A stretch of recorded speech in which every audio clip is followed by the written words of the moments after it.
வணக்கம், என் பெயர் ஹர்ஷிதா. நான் ஐக்கிய அரபு அமீரகத்தில் உள்ள ஓவி கல்வி பயிற்சி மையத்தில் நிலைவன் பயில்கின்றேன். நான் பேச போகும் தலைப்பு திருக்குறள் கதைகள்.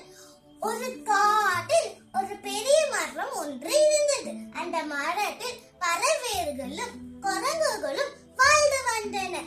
அங்கே ஒரு கரடியும் இருந்தது. அந்த கரடி எல்லா மற்றும் சேட்டைகளையும் செய்து வந்தது. பறவைகள் ஒரு கூட்டை கீழே தள்ளிவிட்டு குரங்குகளுக்கு இடமே தராம சில நேரத்தில் சின்ன குரங்கு தலையில குத்தி அவங்க அழுறைய பாட்டும் மகிழும். அதனால குரங்குகளும் பறவைகளும் அந்த மரத்தை விட்டு சென்று விட்டார்கள். ஒரு நாள் கரடி நடந்திருக்கிய போது அது வேட்டையினோட வலையிலே மாட்டிக்கொண்டது.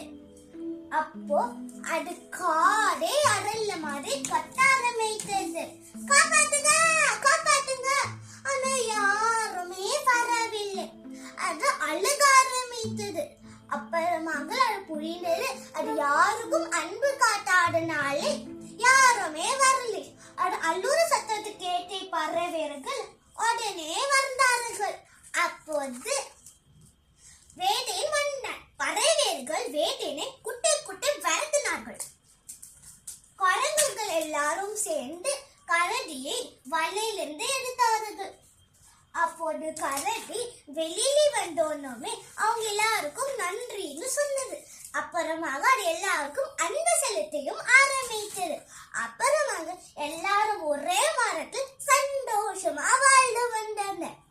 திருவள்ளுவர் ஐயாதான் திருக்குறளில் அன்புடைமை அதிகாரத்தில் எழும் என்பில்லாதனே வெயில் போல காயுமே அன்பில்லாதனே அறம் விளக்கும் எலும்பிலாத உயர்கள் வெயில் காய்த்து வரட்டும். அதே போல அன்பில்லாத உயர்களை அறம் வரட்டும். நன்றி.